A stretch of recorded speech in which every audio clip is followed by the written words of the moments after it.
Hi, I'm Beck, and I'm a yoga meditation teacher, but that is not why I'm here. So I've actually had my YouTube channel for about 4 or 5 years now, but I keep everything unlisted just because it goes out to my memberships for yoga, meditation, breathwork, all that kind of stuff. But the reason I'm here is because I wanted to share what I do in terms of cooking. So I've been running what we call yogi brunches here for about 4 years now. I also do day retreats. We do all manner of stuff. And the food that I cook is inspired by my travels. So I've trained in India and Thailand. I do teaching abroad as well. So I'm always being inspired every time I go away. And wherever I can, I always try and do a little cookery class or a cookery course whilst I'm there.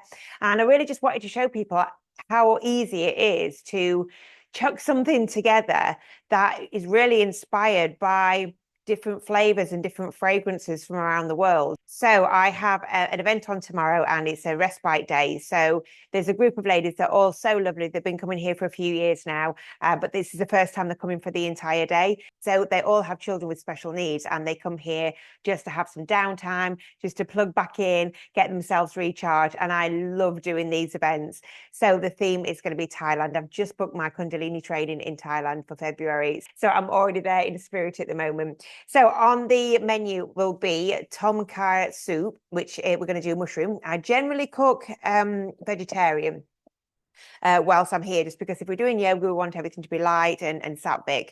So yeah, tom kha mushroom soup, and we're going to do a Thai red curry.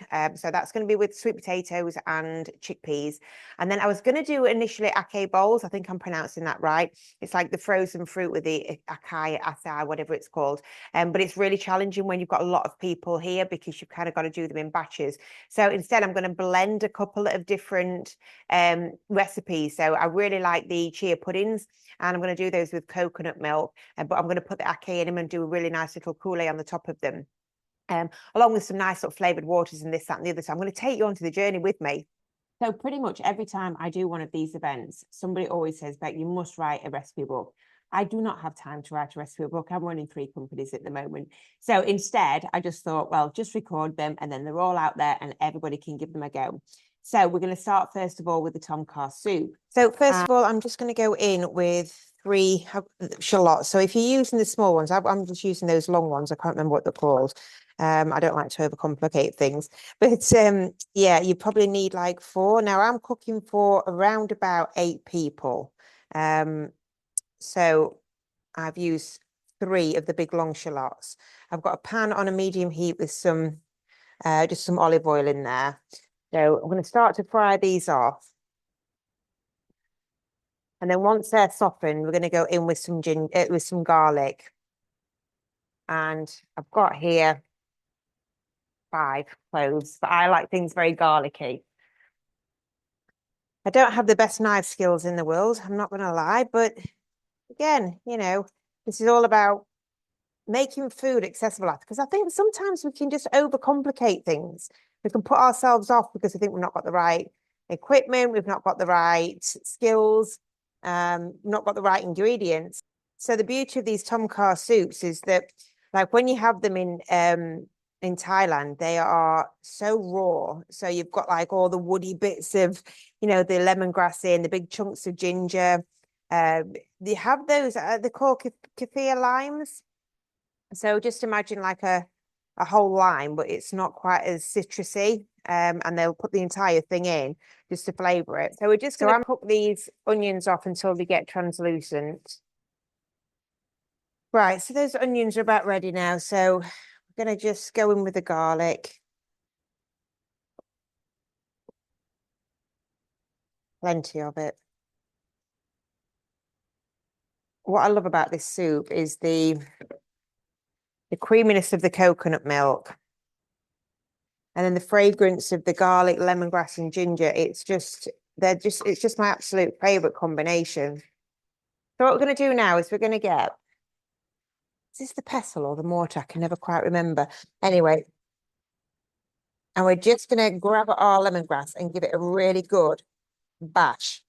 And this is just going to release the flavors of the lemongrass. And we're just going to chop it into about 3 pieces. And then we're going to chuck that in as well. And then quite a big piece of ginger. And all I'm going to do is just thinly slice it. Again, It's not really designed to eat, although people might eat it. In Thailand, they would chop the ginger still with the skin on because they don't eat it. But if you're really into ginger, you might decide to have a mouthful of it. But it can be quite spicy, the ginger, can't it? So in with that as well. I'm just going to stir that until the flavors start to come together and just pop a few, I would say a teaspoon at this point of crushed chilies, just because we are going to go in with that Thai red curry paste as well. So we don't want to, I do like a kick with this, but obviously I don't know about everybody else that's coming. Now you can already smell those flavors coming together, the garlic, the ginger, and the lemongrass. It just smells absolutely divine. And then we're going to get your mushrooms. So you can, if you can get fancy mushrooms, then even better. But I've just used field mushrooms here, just because they're just, yeah, you just get a nice big mouthful of something. And if you do them nice and thinly, they're almost like your noodles. We're going to chuck those in and just get them coated with all those nice flavors.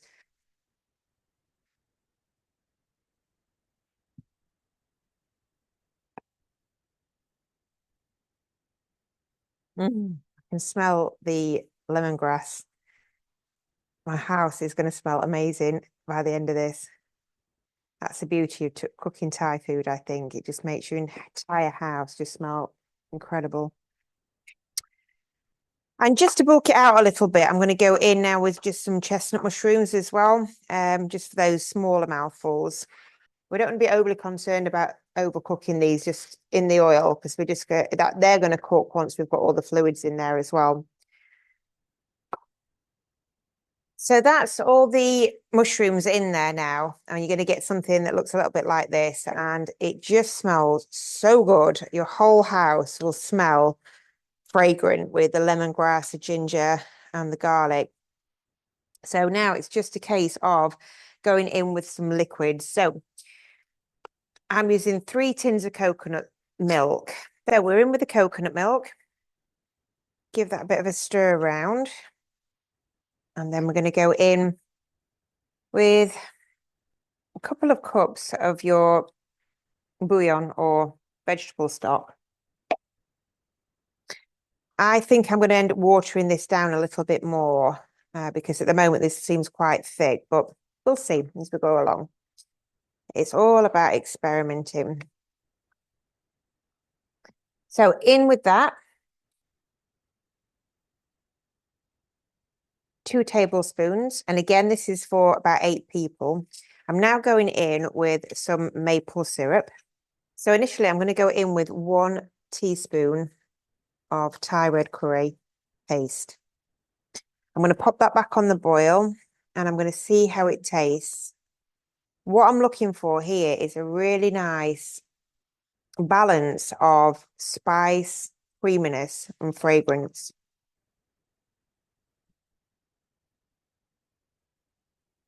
So whilst that's cooking, I'm going to get on with the desserts. So I'm making chia puddings. Now, if you are doing the keto plan or the keto diet, these are absolutely ideal. So our Clean 16 plan, we often really miss desserts or, you know, that real sort of sweetness. So these are absolutely perfect.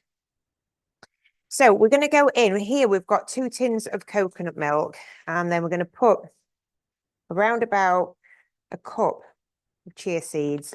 Now, these are just the little ones, so they're not overly expensive.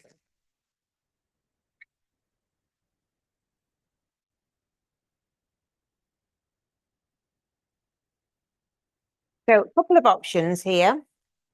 You can sweeten this with stevia. You can sweeten it with maple syrup. But ideally, if if you're doing sugar-free or anything like that, then you want to be sweetening it with some Madagascar vanilla. I'm going in with some maple syrup just because I've got some on hand. So about 2 tablespoons of maple syrup. And then we're going in with the I call it acai powder. It's probably wrong. It's what they were calling it in Thailand anyway. So about a heaped tablespoon in there. Now, this is a really good superfood. It's going to turn your food purple as well.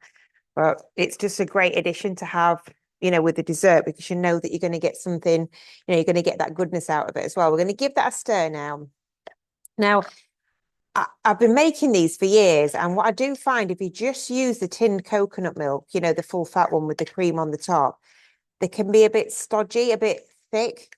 So I like to just water them down a little bit with some plant milk. So I'm using oat milk because it's literally all I've got in at the moment.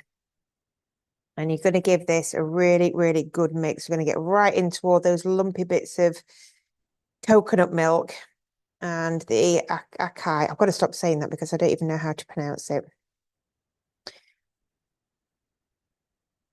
Then we're just going to pour into some little ramekins. And then these will just go in the fridge to set.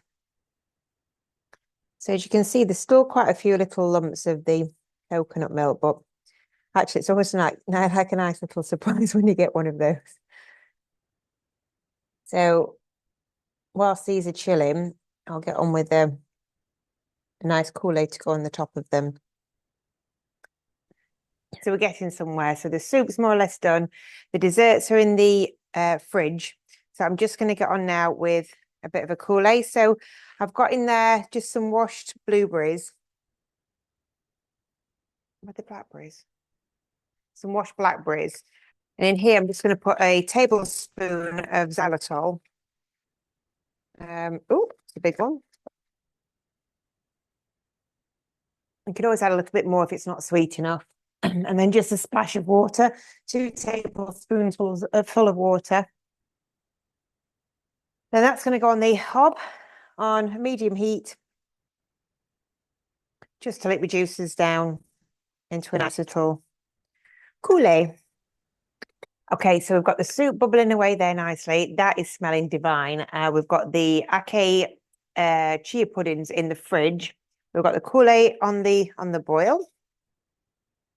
That's the topping for the desserts. And now we are on with the Thai red curry. So we've got here, so I'm making for 8. So what I'll do is in the captions below, I'll just write the recipe for 2 people, and then you can just add accordingly. So we've got sweet potatoes, we've got shallots, we've got chilli, we've got garlic, ginger, of course, chickpeas, coconut milk, tinned tomatoes, stock, Thai red curry paste, and mushrooms, and some tamarind paste as well. So let's get started. Okay, so we're going to go into the pan now with the onions. And we're going to cook those just till they go soft, so maybe 2 or 3 minutes. Just got some oil on a medium heat in here. And then here we have the ginger, chili, and garlic. I'm just going to pop it in my little whizzer there and just put it through the machine. The onions are nice and soft now, so we're just going to go in with everything that's chopped in here, which is the onions and the ginger and the chili. And we're going to get that cooking until it's nice and fragrant. We're just going to let that cook down for a minute while we get these sweet potatoes chopped.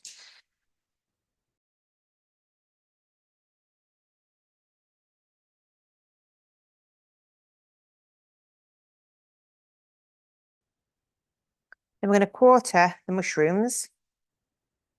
And then it's in with the curry paste. So this is the one that we got from Bangkok Airport. Been buying this for about 10 years now. So if ever you find yourself in Bangkok Airport, honestly, God, and you love Thai food, get stocked up. We've got the Thai red, Thai green. We've got the Kha Gai, which I've not used today. Not the Kha Gai, the Tom Kha Soup one. Satay. What's the other one now that's very similar to satay? It's the peanutty one. Can't think what it's called. Massaman. Yeah, we've got the massaman as well. So once this paste is in, you just want to give it a bit of a stir around. And then again, that's going to have to cook in with everything just to get those flavors mixed in together. Once you've got that mixed in, we're going to go in with some tamarind paste and about a tablespoon.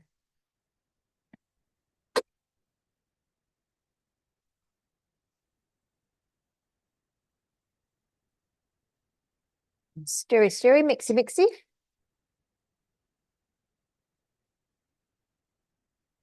Then just throw in the sweet potatoes and we're just going to kind of coat them with all of those flavors.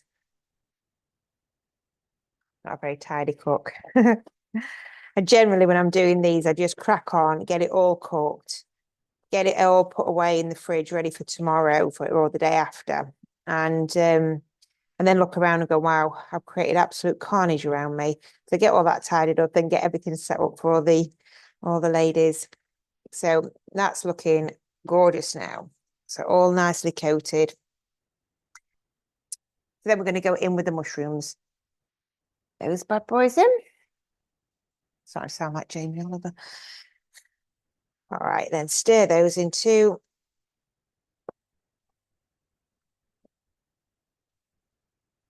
wet ingredients. So, tin of tomatoes. Now, not everybody uses tin tomatoes or chopped tomatoes with a Thai red curry, but I personally really like it because I just think it just like elevates it slightly. Not in terms of quality, just in terms of like, you know, sort of that fresh sort of flavour. In with the tin of coconut milk. In with the stock. And then we're just going to stir everything up. Then we've rinsed and drained the chickpeas. And we're just going to throw those in as well. And then finally in with some fish sauce. I'm going to put about 2 tablespoons in this one. Whilst that's bubbling, we're going to finish off the desserts. So these are nicely set now. And they've been in for about half an hour, but they'll stay in overnight. So all we're going to do here is just a nice little pattern. So just around one edge, we're just going in with some desiccated coconut. Is that the right word? Desiccated. So just around half of them. I decided not to use the smaller bowls because I ended up with absolutely loads. So it means I've got a load for me and the kids for the week. Okay, so that is the Coulee all done.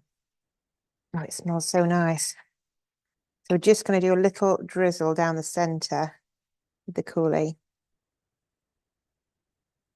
So there we go. They're all ready. So back in the fridge for those, ready for tomorrow. Okay, so it's on with the bread. So there I've got a 1.5 cups of bread flour and a 1.5 cups of whole wheat flour. So I'm going to add a tablespoon of herbed de Provence. Give it all a bit of a mix. And then we're going to add about a tablespoon of sea salt. So we'll mix this up. Now, this is a no-knead recipe because obviously tomorrow I'm going to be flat out with everything. So it means that I can leave this to rest tonight and rise. And then in the morning I can shape it, put it in the Dutch oven and get it ready so that when we all come down from the studio, I can put that in the oven whilst everybody's having tea and know that it'll be ready and it'll just be, you know, straight out of the oven for them to have. So in here I've got some tepid water and 2 tablespoons of fast-acting yeast. And that's been activating itself for the last 5 minutes. So just made a little bit of a well in there and I'm just going to gradually start to mix this in. So it's the water wise, we're looking at 2 cups of water. And you want to be using the back, you want to be using the handle of a wooden spoon here to get everything mixed up.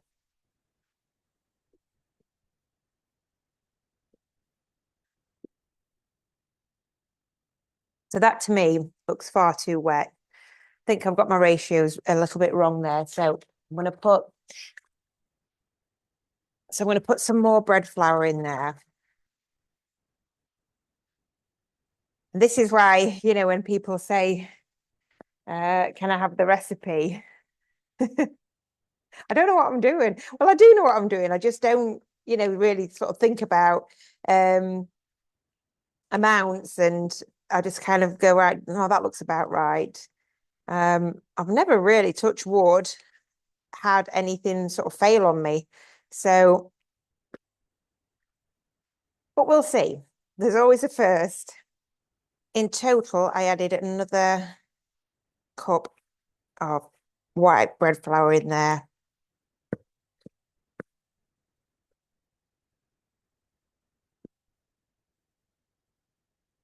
So once that's come together,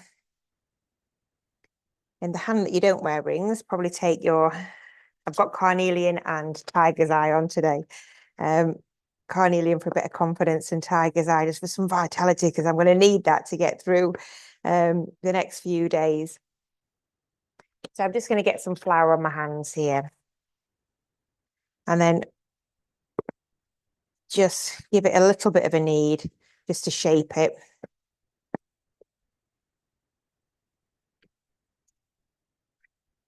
I mean, at the moment, to me, that's still feeling quite wet. So I'm going to leave it. I'm going to put some cling film over the top and then see what happens to it. So the beauty of this little series is that whilst I'm faffing around trying to figure out exactly, what I'm doing, I've got something to go back at, so then I can write everything down and I'll give you the right ingredients and the right measurements. That's that covered up in cling film. I'm just going to lay a tea towel over the top of that. And I'm going to head up to the yoga studio now because I need to go and get that room all ready. So that's all done. That's the yoga studio all set up, ready to go. For tomorrow, I tend to keep all of these closed, all the blinds closed, just because it's nice to sort of cocoon ourselves in there. I've got all the singing bowls ready, all the oracle cards, everyone's blankets, eye masks, mats all set up. Gong's all ready to go. So yeah, I just need to polish off a few bits with the food now. So we're pretty much organised. So the curry's more or less done now. So I'm going to transfer that to the Instant Pot bowl so that can be refrigerated for the night. The soup is done, and my daughter's just had some, and she says that it's absolutely delicious and probably one of the best things she's ever tasted. But she's never had that soup before, so and it is a beautiful soup. So in the slow cooker pot, I will put the soup. That will go in the fridge. I'm not feeling too hopeful about the bread at the moment, so I might have to make another batch because I don't want to risk it and it not working, because I'll not have time to proof it and everything tomorrow. So I think once I've finished cooking dinner for my family, and then I'm going to just do another batch of the bread. Then what else have we got to do? Okay, so in the morning I like to get up mega early before everybody arrives. So probably I'll get up at 6. So it'll give me 4 hours before people start to arrive. So I've just got the fruit platter to make and the infused water as well. And then just the crafting things to set up. So I've probably got about another half an hour of work tonight, and then I know that I can sit, chill, do some crocheting, and tomorrow I can wake up and just feel like I'm on it, because there's nothing worse than waking up and feeling like you've still got a list a mile long of things to do, because these events I do on my own. So before, I used to have other facilitators come in and do various bits and pieces, and we do that on bigger events, but these private events I do on my own. So I do teach all the yoga, I do the sound baths, I do all the cooking, I do the craft teaching. So it's a lot. So I can't leave anything to chance and just think, oh, I'm sure it'll all work out, because there's no one here to help me. So it's the day of the event. We're all set up, ready to go. Got everything up here ready for the crystal workshop. That's the book that I go from. There's all my script and the meditations. Everything set up for the sound bath, sounds on, heating on, and incense burning.